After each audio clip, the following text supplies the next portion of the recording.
Welcome into NFL Draft by Chat Sports. I'm your host, Jack Sperry, and today I'm going to be revealing my list of the top 15 running back prospects in the 2025 NFL Draft class. Now, usually when we do these positional rankings, I usually do a top 10 ranking, but this year's running back class, guys, is so good, I extended it out to be a top 15 list, so it should be a great video, should be a little bit longer, just so you guys are aware. But if you guys want my extensive scouting reports, film analysis, all that stuff on all of these top running back prospects, you can find me on X at Jack_Sperry. Really do appreciate all of your guys' support. So if you want more NFL draft content from me on X, that's where you guys can find me. So before we get into my list here, I just want to say this is a phenomenal running back class this year. Now, I don't have to tell you that. If you've been following NFL draft media over the last couple months or so, you know that this is an excellent running back class that you can get a really good player in early day 3, late day 2. You could potentially even get a future starter at that point in the NFL draft this year. So we can take a look here at my number 15 ranked running back here, and I'm going to go with Trevor Etienne. And this is kind of the class of running backs here. The first couple guys I'm going to be talking about are guys that I think can be really effective third down backs in the National Football League. Now, the thing about Etienne is that he's got excellent acceleration and agility. His change of direction is elite, and then he's got some really good long speed to pair with that.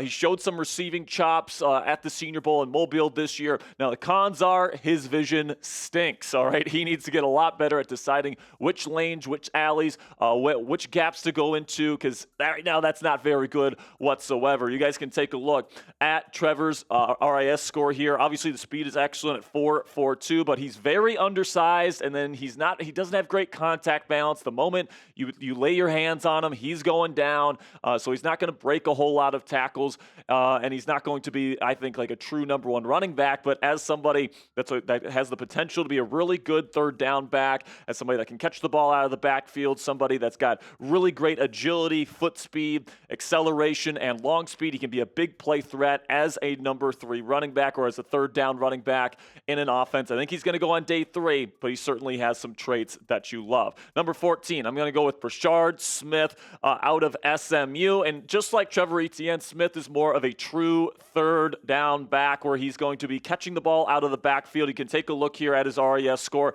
4.39, so he's got legit speed, legit explosiveness. And the reason why I have Smith over Etienne, even though I think they're going to be playing the same role in the National Football League, is because I think Smith is a little bit more polished in terms of his route running, in terms of his experience as a receiving back. Trevor Etienne didn't really have a whole lot of experience at Georgia catching passes out of the backfield, and Smith did. And, I think that you look at the speed, Smith is slightly faster than Trevor Etienne. I think that is why I would put him slightly above Etienne at this point, but both of them are in the same category. Number 13, somebody that's really a boom or bust prospect for me, Bashal Tutin out of Virginia Tech is my number 13 running back, but it's very possible, guys, that Tutin could be one of the best running backs in this class because you take a look at the speed, elite speed, man, 4.32, and he also pairs that with some really nice change of direction ability, some really nice foot speed and agility, and then I think that he's got some really good vision, specifically when he's running in zone concepts, all right? I think that his vision isn't quite as good when he's running man/gap schemes,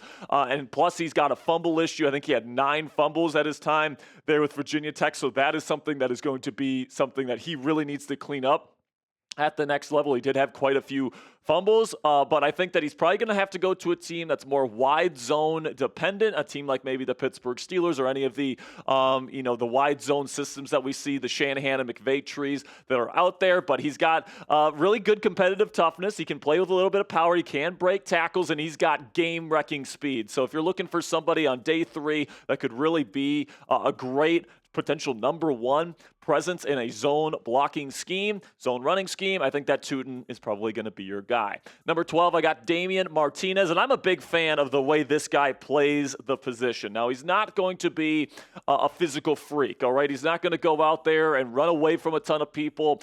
He's got impressive long speed for his size, but I love his competitive toughness. I love his power. I love the violence that Damian Martinez plays the game with. And then for a guy of his size and somebody that plays the game as violently as he does, he's got some really quick feet, so he can change direction pretty quickly. athletically. He's got the size and speed combo that you look for in kind of even a number one running back. I think that he kind of reminds me a little bit here, guys, of Carlos Hyde, somebody that's going to be a really good early down specialist that's going to be able to get you some good yardage. He might not hit home runs for the offense that ends up drafting him, but I think he's going to be a very solid player, and he's going to find work in the National Football League when he eventually gets drafted. Now, he's not a very good receiver, and he's not very good in pass protection, even though he's got the play strength to be a pass protecting running back. So I think that he's a good player, but I do think he's limited, which is why he's down here at number 12 and probably a day 3 prospect. Then we get to my number 11 running back here, which is Devin Neal. And I love the way Devin Neal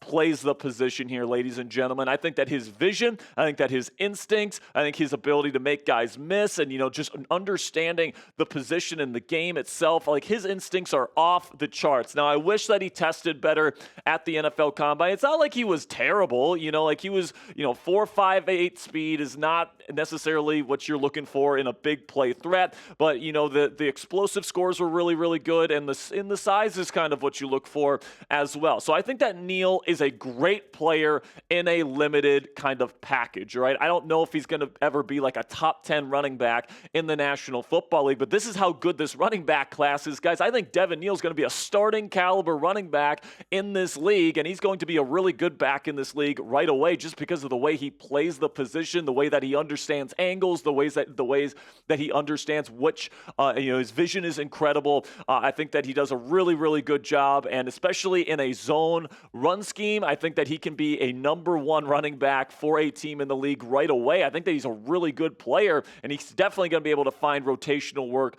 from the word go. So if you're drafting a guy that is really high floor, really high floor, but maybe not the highest ceiling in the world, I think Devin Neal is probably going to be your guy. So shoot your shot for me down there in the comment section. Who is your favorite running back sleeper in this year's draft class? Let me know down there in the comment section. Is it somebody that I've already talked about? I'm going to be going over some of my favorite sleepers that are projected to go day 3 here in just a second as I get into my top 10. This will be the pinned comment on today's show, so YouTube's going to throw you an ad break here in just a couple of seconds. When that happens, take advantage of that time by answering today's pinned question.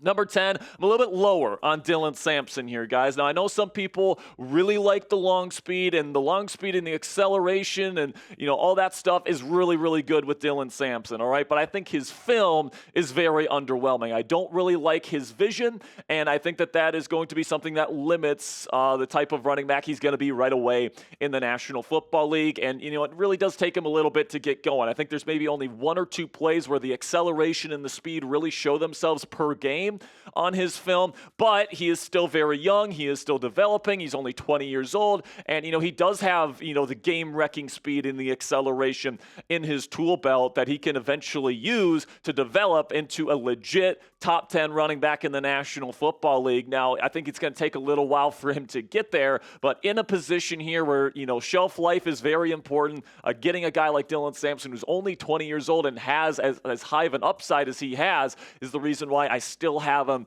in my top 10 as we stand here right now. Now, these next 3 guys I really like, and I really like the way that they play the game. DJ Giddens out of Kansas State, he's number 9 on my list, but he is a really great athletic package, guys. You look here, 4.43 speed at his height and weight is just something you don't see very often. A 9.78 composite relative athletic score, and when you get him out in open space, this guy's one-cut ability is something they just don't see every day. For a guy his size to be able to shake and bake, make people move, hit that one cut, and then hit that long speed that is in the green right there at the 40-yard dash, I think it's something they just don't see very often. I really like his vision as well. He's a tough player, and I think that he's going to potentially be a number 1 running back in the National Football League, and he's my number 9 running back in this class. Another guy that I'm very high on, that maybe I'm higher on than other people, Jarquez Hunter out of Auburn. Now, Hunter's a little bit smaller than DJ Giddens. In fact, he's a lot smaller. But I really like the way that he plays the position. His vision is really nice. His patience is phenomenal. And then when he hits that acceleration button, guys, you are not catching him. 4.4 speed. I think that he brings some good power and contact balance to the table. I think that Giddens and Hunter play the position with a similar kind of athleticism and a similar level of instinct. And I think that both of these guys are going to be really good players in the National Football League. I think you can probably mix and match Giddens and Hunter. You could put Hunter number 9, you could put Giddens number 8, whatever you guys want, but I really like the skill sets of those two players. Then number 7, R.J. Harvey out of UCF. He was really their star player there at UCF over the last several seasons. His long speed is really good at 4.4, and he's a very explosive player. Now he's undersized, just like Hunter is out of Auburn, but specifically in a zone running scheme, I think Harvey can really be something special. His one-cut ability, his ability to juke and dive and shake and bake is there. His ability to accelerate and get past the defense is there. Big playability is there. Even ran some Wildcat stuff at UCF, so I'm a big fan of R.J. Harvey's game. Guys, really love the patience as well. That's something I really look for, is somebody that's not too eager to try and break through the line. He waits for the gaps to open up, and then he accelerates, so his instincts and the way that he plays the game is just something I'm really a big fan of, which is why he's number 7 for me. Then number 6, somebody that I'm probably also a little bit lower on, is Travion Henderson out of Ohio State. Now, there's no doubt about it, guys. Travion can be potentially a top 10 level back in the National Football League and a complete game record with the kind of elite acceleration and long speed that he brings to the table. Plus, he changes directions extremely quickly. He's got the skill set to be a legit superstar running back in the National Football League. So the package is there. He needs to develop the vision, though. He cuts it outside when he doesn't need to too often, which limits his big playability. And then, his vision, he just doesn't pick the right spot to go into. And it's so frustrating watching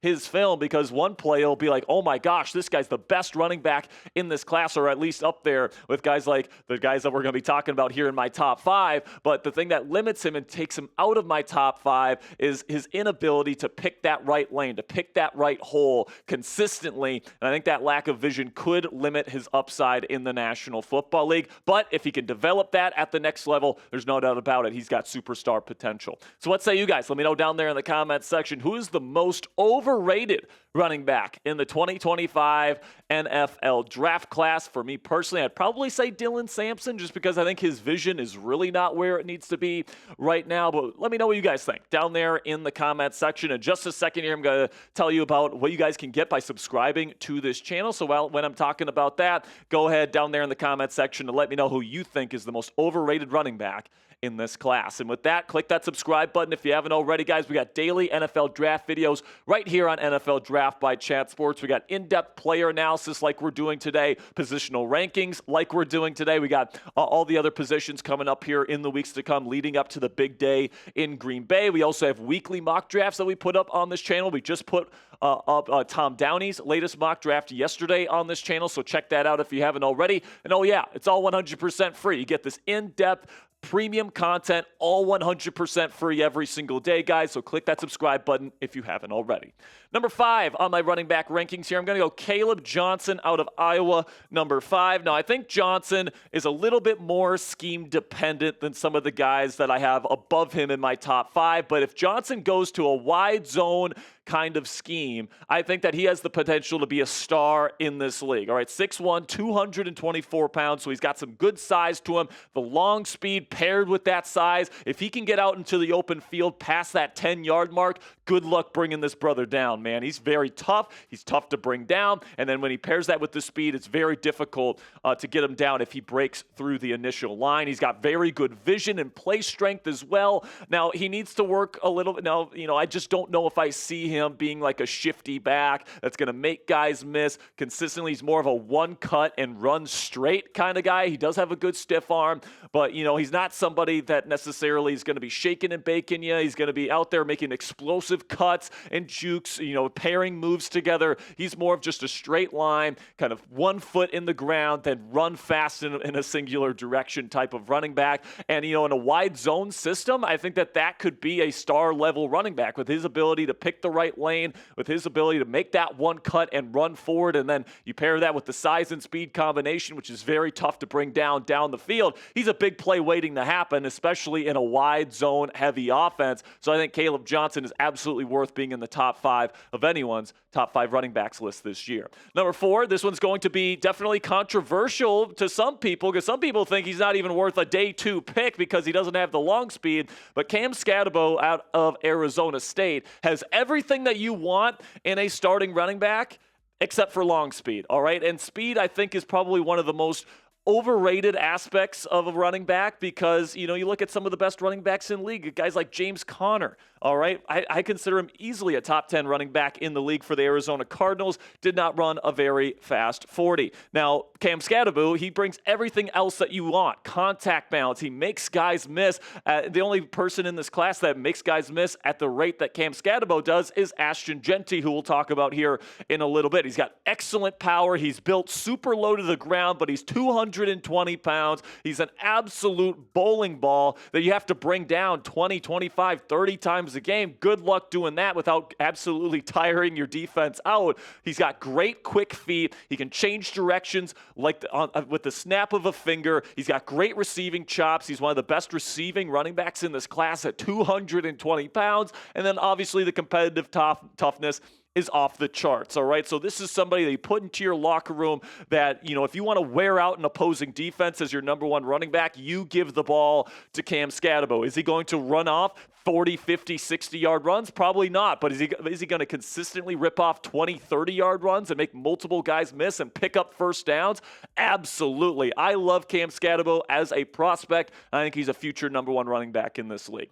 Number 3, I got Quinshon Judkins out of Ohio State, and I think Judkins' floor is super high because of the skill set that he brings to the table. Super well-rounded running back. His only con, in my opinion, his true con on film is that his pass pro could be a lot better. His pass protection isn't great, but he pairs phenomenal size at 6 foot, 221 pounds with really good, I would say probably B+ to A- long speed. Acceleration and agility are really good. Good, feet quickness, all this different stuff. And then he's got the vision. Travion Henderson, in my opinion, out of the Ohio State running backs, does not. I think his vision is really, really good. The ball security is really good as well. I think he's got some receiving upside to his game, even though Henderson was more of the receiving back for the Buckeyes. And then, because of that size, he does bring some power to the equation as well. Now, is he going to be a top 5 running back in the league? I would say probably not, but I do think that size and speed combination, along with that vision, really elevates his floor. And, it also elevates his ceiling where he could potentially be a top 10 guy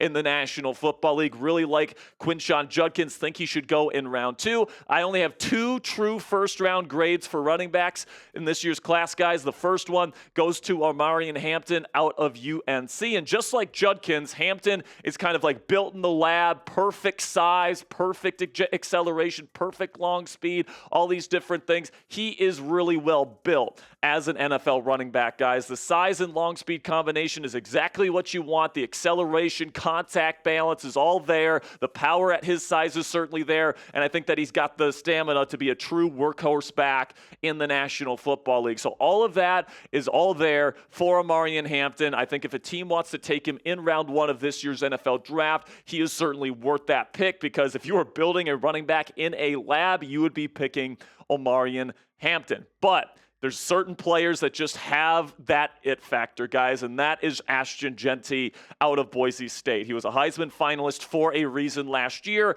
and, he played some pretty decent defenses last year. He played Oregon, he played Penn State, and he was still just absolutely just bouncing off of defenders against both of those really good defenses. The long speed is really good. Acceleration is off the charts, but what really makes Jeanty special is that he's got some of the best contact balance I have ever seen in my entire life from a running back, right? He's built super low to the ground, but his lower body is super, super strong. He's able to keep his legs churning. When he changes directions, he doesn't really slow down at all. Like he's a receiving threat as well. He's got that workhorse stamina that he had last year and over the last several seasons with the Boise State Broncos there. And I think that he is somebody that is a super complete running back, and I think he's more than worth a top 10 selection in this year's NFL draft if there's a team that's ready to take on Ashton Jeanty as their number 1 pick this year. So sound off for me down there in the comment section. Is Ashton Jeanty worth a top 10 pick in this year's NFL draft? I think that he is. I think he's the most complete back